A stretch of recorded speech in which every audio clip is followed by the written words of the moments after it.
Mi suegro me dijo que no merecía a su hija, pero cuando perdió todo, quiso que lo alojara.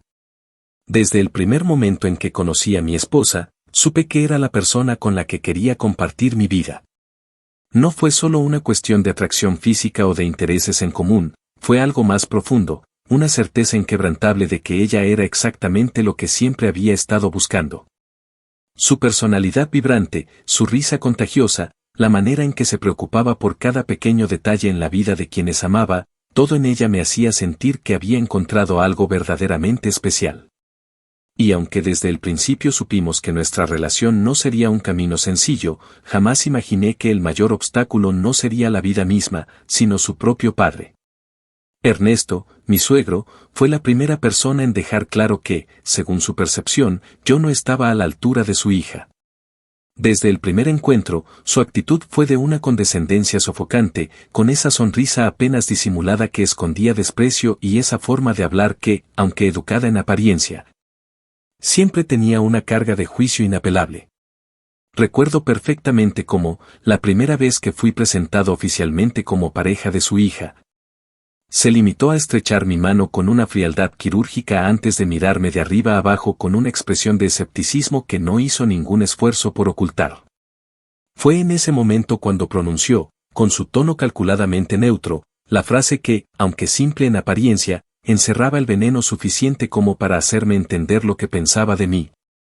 ¿Y tú exactamente a qué te dedicas?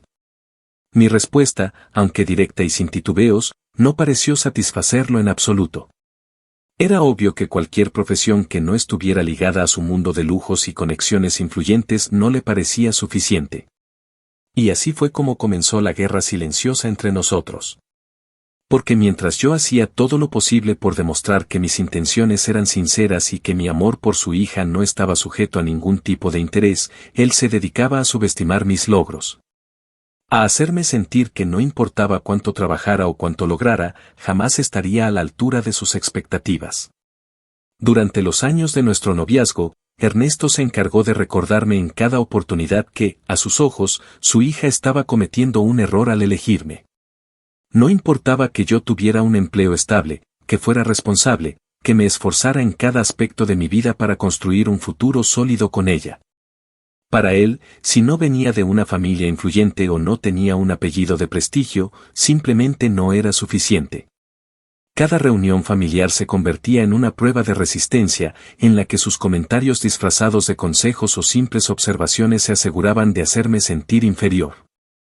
A veces era con preguntas aparentemente inofensivas, como cuando, en una cena, preguntó con fingida curiosidad si en mi trabajo había posibilidad de ascenso real o si me conformaría con estar en el mismo puesto toda la vida. Otras veces era con afirmaciones más directas.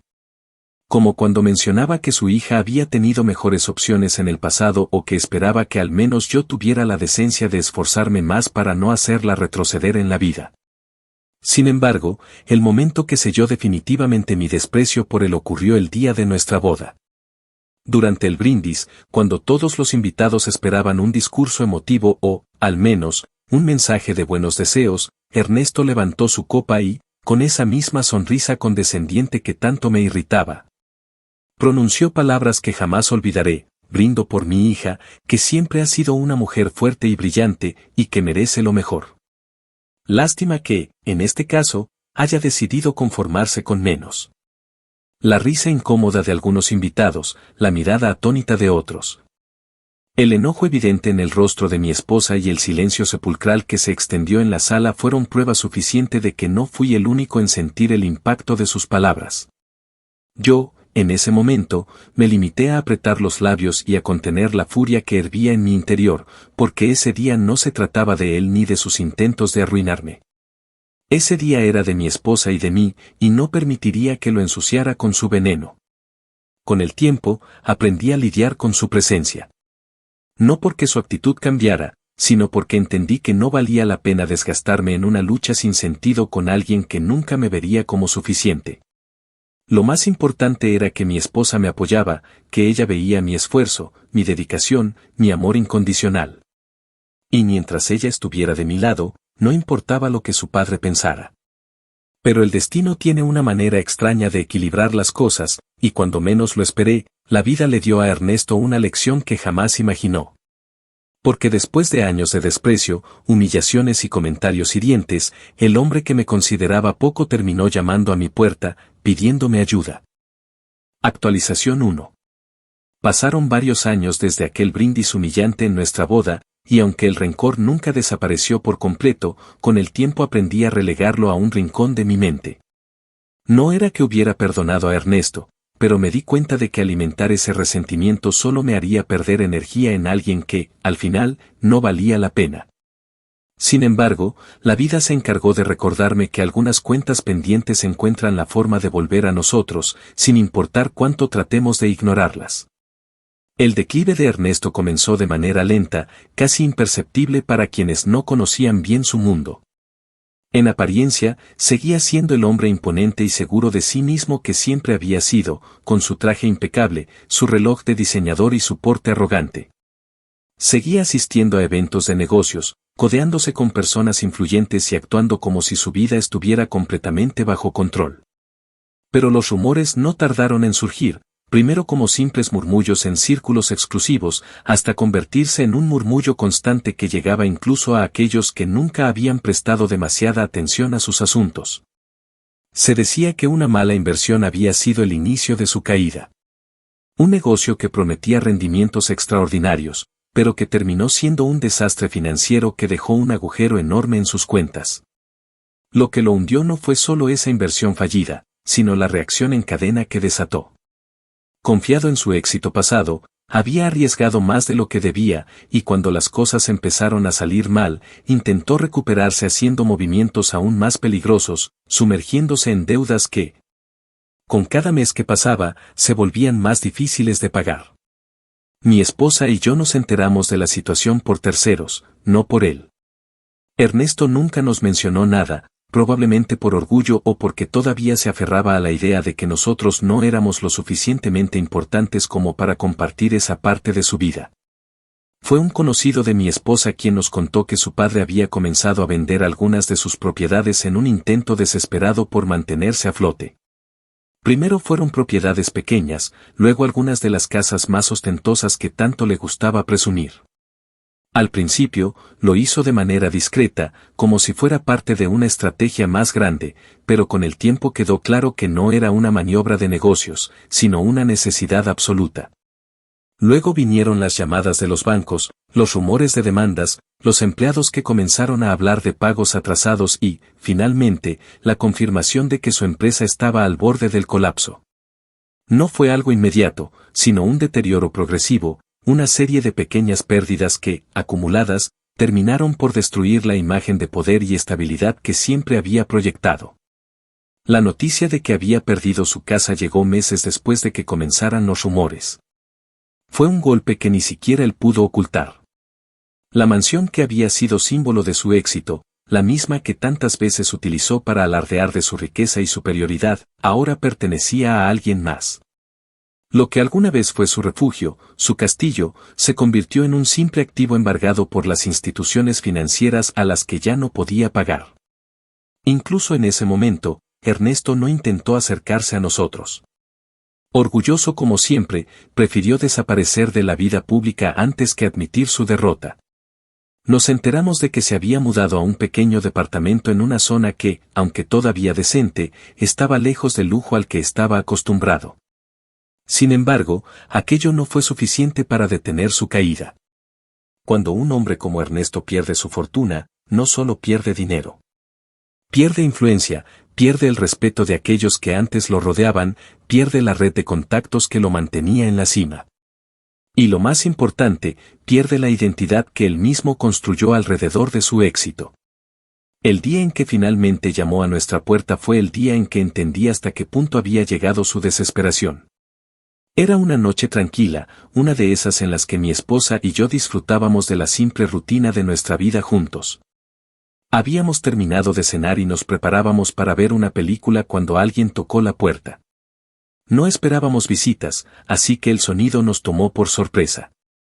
Me levanté sin prisa, esperando encontrarme con algún vecino o tal vez un mensajero. Pero cuando abrí la puerta, me encontré con él. Ernesto estaba de pie en el umbral, sosteniendo un par de maletas y con una expresión que nunca antes le había visto. No era la mirada de un hombre seguro de sí mismo, ni la de alguien que aún conservaba un mínimo de orgullo. Era la mirada de alguien que había sido derrotado por completo.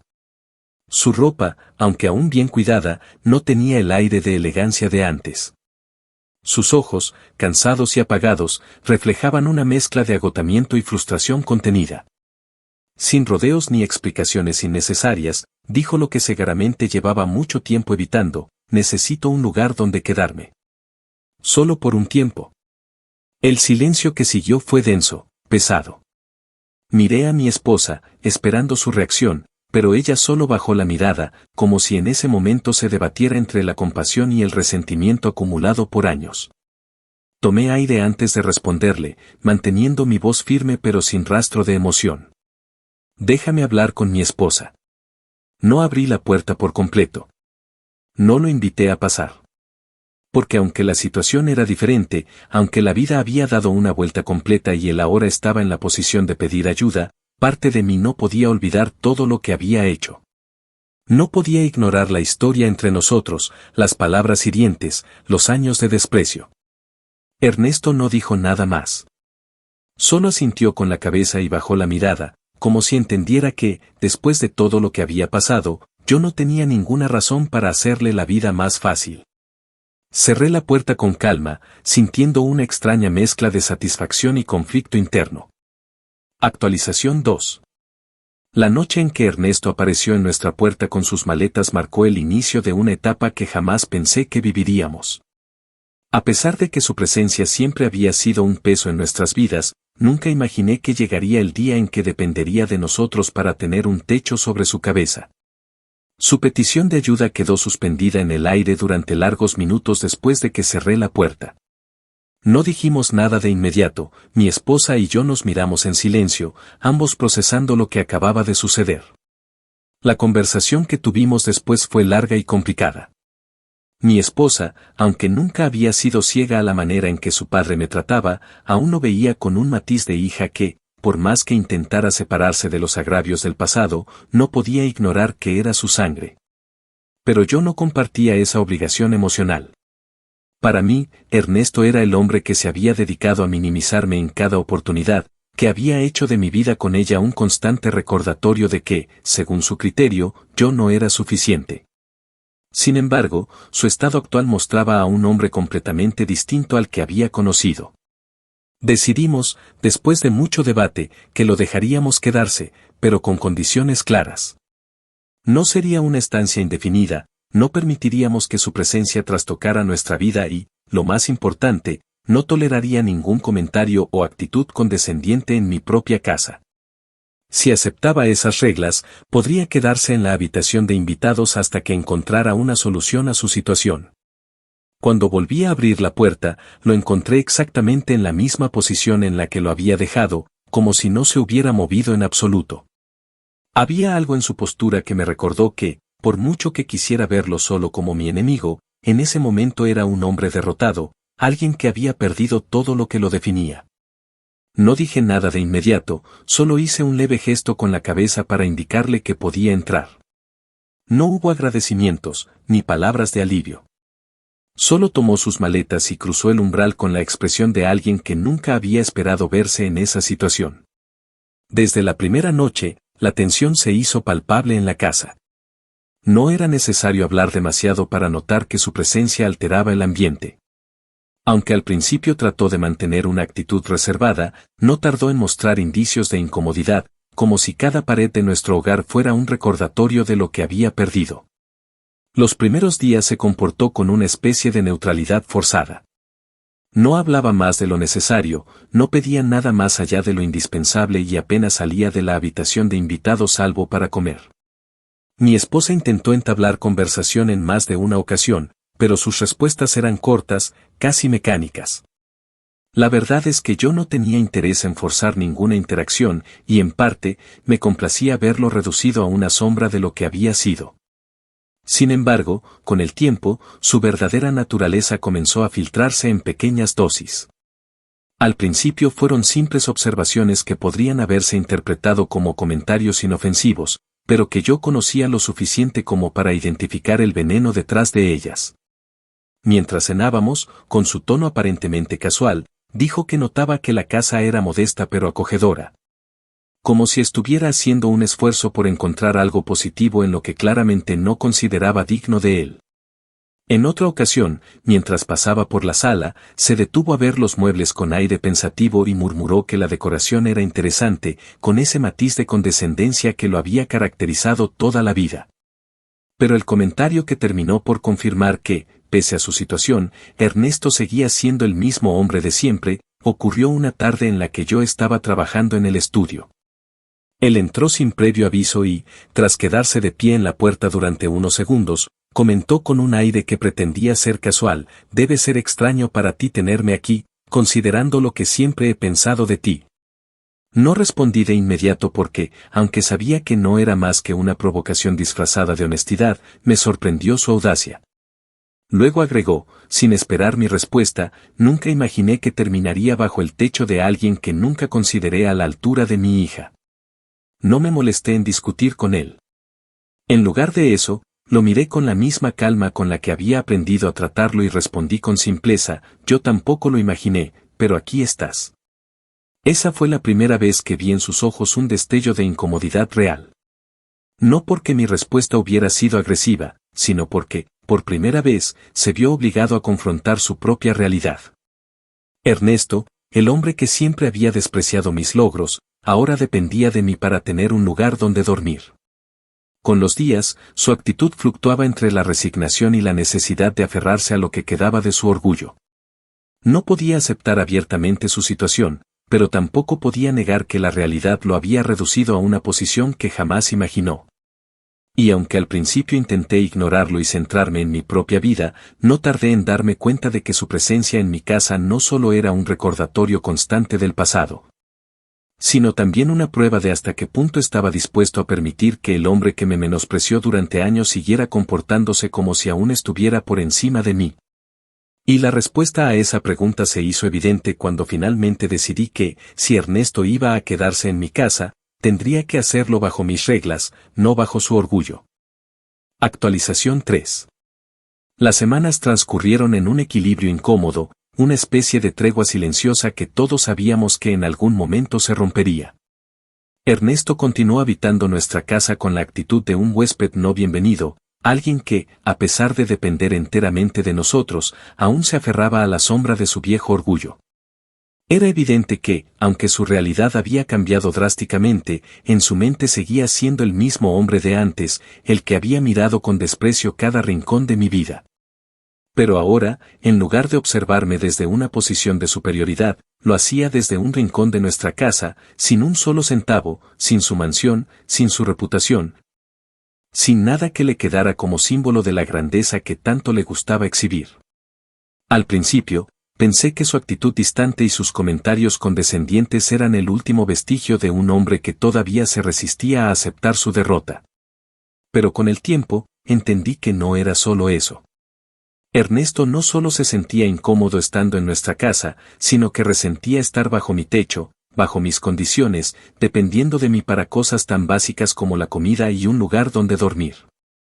Y ese resentimiento, aunque intentaba ocultarlo tras su máscara de cortesía vacía, empezaba a filtrarse de maneras cada vez más evidentes.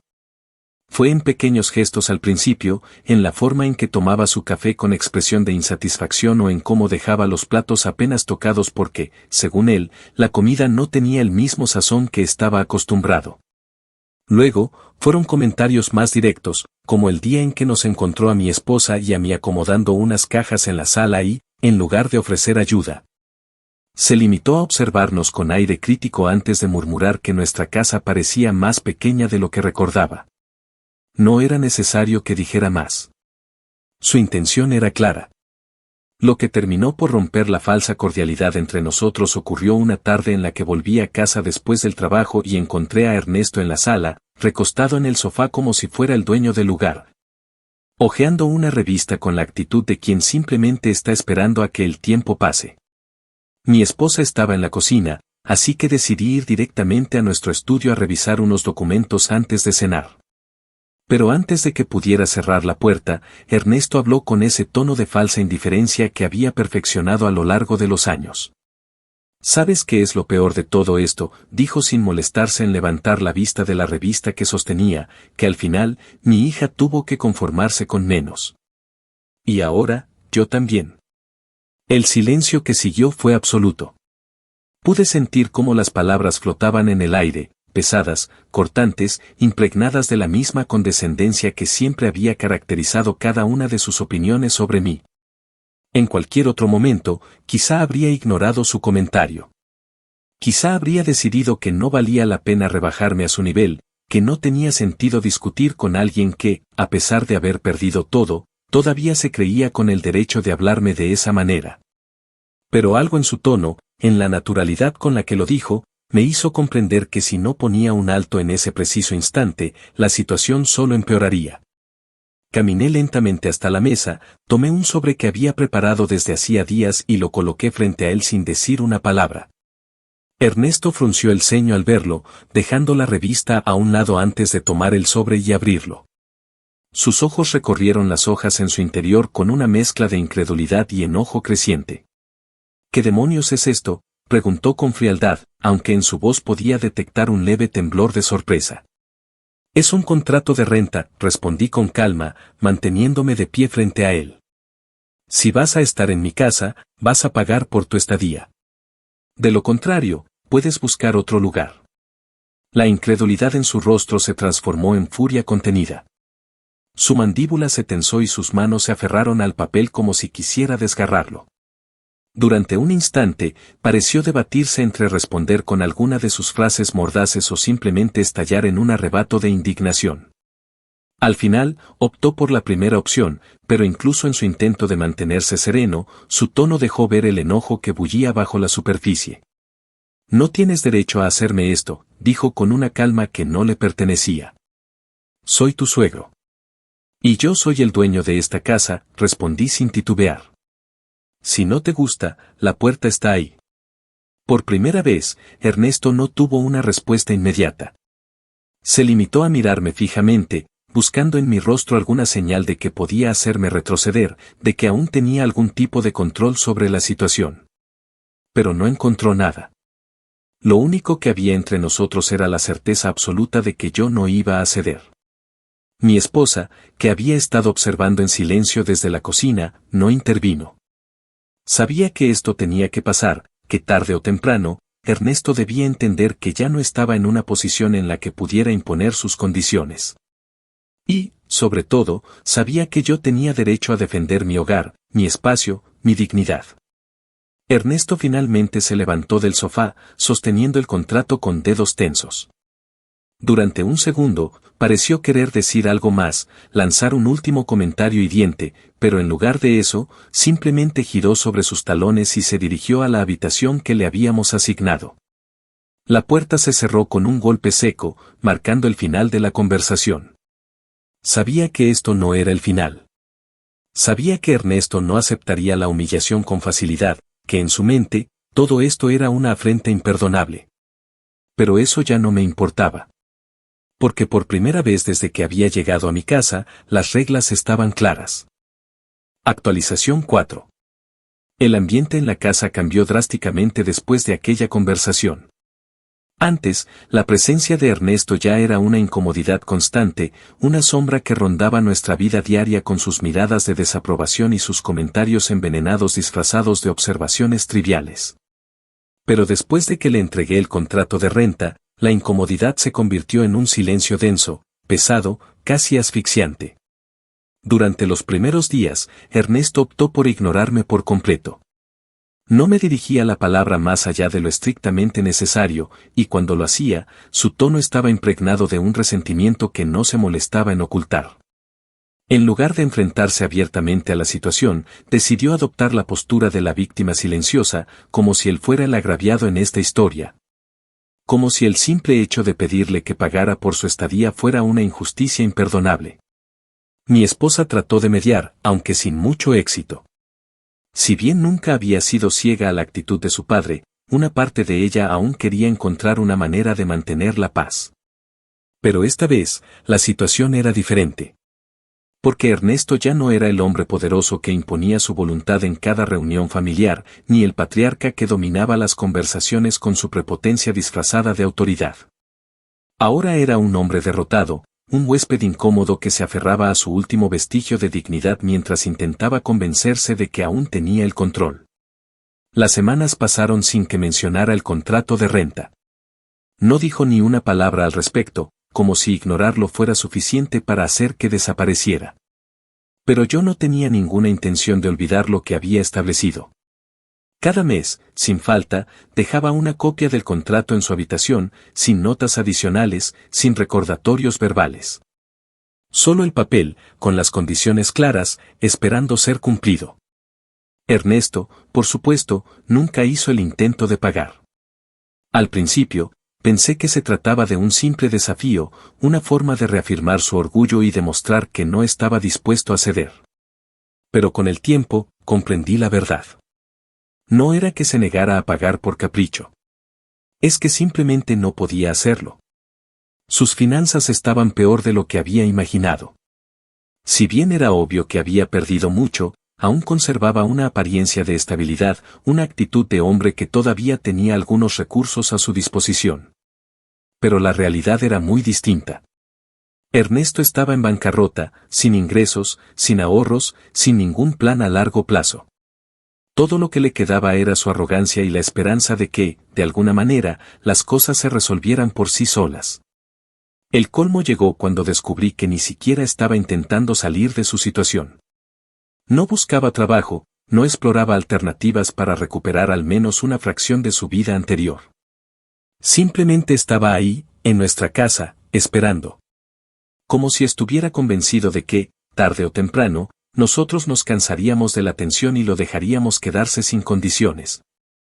Como si aún tuviera la certeza de que su presencia era suficiente para que mi esposa y yo nos sintiéramos obligados a sostenerlo indefinidamente.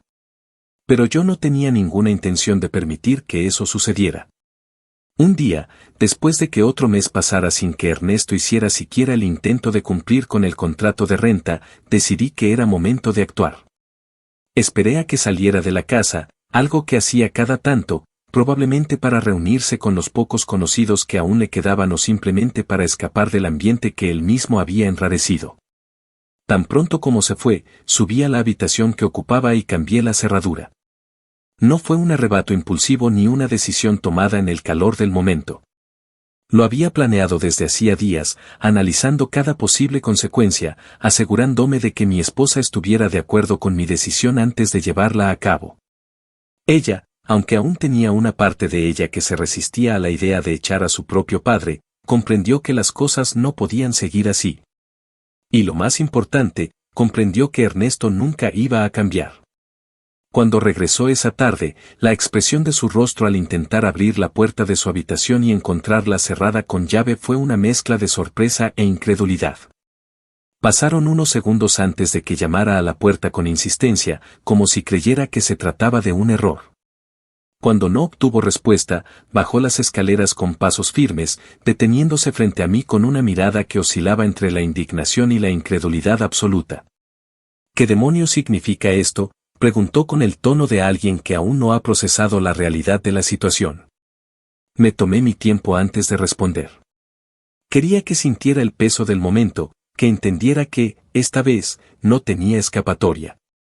Significa que tu renta está atrasada, dije con la misma calma con la que él solía menospreciarme en el pasado. Y como cualquier inquilino que no paga, pierdes el derecho de estar aquí. Por primera vez desde que había llegado a nuestra casa, Ernesto pareció quedarse sin palabras. La indignación en su rostro se transformó en algo más profundo, una mezcla de furia e impotencia, como si finalmente estuviera comprendiendo la magnitud de su situación. Soy tu suegro, murmuró, casi como un último intento de apelar a algo que pudiera cambiar la situación. Y yo soy el dueño de esta casa, respondí con firmeza. Las reglas son las mismas para todos. Hubo un largo silencio entre nosotros. En cualquier otro momento, Ernesto habría respondido con alguna frase hiriente, habría intentado recuperar el control con uno de sus comentarios llenos de desprecio. Pero en ese momento, no tenía nada. Porque sabía que, por primera vez en su vida, no tenía ninguna carta que jugar. Sin decir una palabra más, giró sobre sus talones y subió nuevamente las escaleras, probablemente con la esperanza de encontrar una forma de solucionar su situación. Pero esta vez, no había solución. Porque por mucho que se resistiera a aceptarlo, ya no tenía ningún poder sobre nosotros. Lo único que le quedaba era enfrentar la realidad. Y por primera vez, esa realidad no estaba a su favor. Actualización final. Los días que siguieron a ese último enfrentamiento marcaron el inicio del desenlace inevitable. Ernesto, el hombre que había pasado la mayor parte de su vida sintiéndose intocable, finalmente se encontraba en una posición de vulnerabilidad absoluta. Desde el momento en que le dejé claro que no tenía derecho a seguir quedándose en nuestra casa sin contribuir de ninguna manera, su actitud cambió. Ya no intentaba mantener la fachada de superioridad con la que había intentado disfrazar su caída, ya no hacía comentarios pasivo-agresivos sobre nuestra vida. Ya no se paseaba por la casa con la arrogancia de quien aún se creía dueño de algo. Se redujo a una presencia silenciosa, un espectro que deambulaba entre el sofá y la cocina con los hombros caídos y la mirada perdida. Pero aunque la imagen de Ernesto derrotado podría haber despertado cierta compasión en alguien más, en mí solo provocaba una sensación de cierre, la confirmación de que la justicia, aunque tardía, finalmente había llegado. Durante años, él se había encargado de hacerme sentir como un intruso en su mundo, alguien que no merecía estar al lado de su hija, alguien que nunca sería suficiente. Y ahora, parado en el umbral de su ruina, se encontraba dependiendo de mí, del hombre al que tantas veces humilló. Mi esposa y yo no hablamos mucho del tema en los días siguientes. Ya no había necesidad. La situación se había vuelto insostenible y ambos sabíamos que no quedaba otra opción más que ponerle un punto final. Así que, en una mañana fría de sábado, mientras Ernesto tomaba su café en la mesa con la misma expresión vacía de los últimos días, deposité frente a él un sobre cerrado. No preguntó qué era. No necesitaba hacerlo. Lo tomó con manos temblorosas y lo abrió en silencio, sacando las hojas que contenían la notificación oficial de desalojo. Te estoy dando una semana, dije con voz firme, sin necesidad de elevar el tono. Tienes 7 días para encontrar otro lugar donde quedarte. Después de eso, no quiero volverte a ver en esta casa. Mi esposa no intervino. Sabía que esto tenía que pasar y, aunque aún conservaba cierta tristeza por la manera en que todo había terminado, no intentó defenderlo. Ernesto tardó varios segundos en reaccionar. Miró las hojas con la mandíbula apretada, sus dedos arrugando ligeramente los bordes del papel como si quisiera destruirlo con la simple presión de sus manos. Cuando finalmente habló, su voz sonó quebrada, desgastada, como la de un hombre que había peleado durante demasiado tiempo y sabía que había perdido. Después de todo lo que hice por ella, murmuró en un intento patético de apelar a su hija. Después de todo lo que le di. Mi esposa, que hasta ese momento había permanecido en silencio, finalmente alzó la voz, y cuando lo hizo, no fue con enojo, sino con una frialdad que parecía haber acumulado a lo largo de los años. Todo lo que hiciste por mí, dijo con calma, fue intentar decidir mi vida por mí. Todo lo que me diste lo usaste como una forma de control. Y todo lo que perdiste, lo perdiste por tus propias decisiones. Así que no, papá, no te debo nada. Fue la primera vez que vi a Ernesto sin una respuesta. No porque no tuviera nada que decir, sino porque entendió que, en ese momento, no había palabras que pudieran cambiar lo inevitable. Los días siguientes fueron silenciosos. Ernesto no intentó discutir, no hizo un último esfuerzo por quedarse. Parecía haberse resignado a su destino.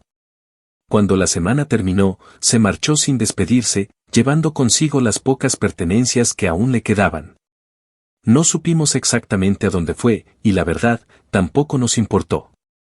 Lo último que supe de él fue a través de terceros, personas que mencionaron haberlo visto en diferentes lugares, mudándose de un sitio a otro, tratando de encontrar algún refugio temporal. Ya no tenía la vida de lujos que había construido, ya no tenía los contactos que antes le aseguraban estabilidad. Pero lo más importante, ya no tenía el poder de humillar a quienes alguna vez menospreció.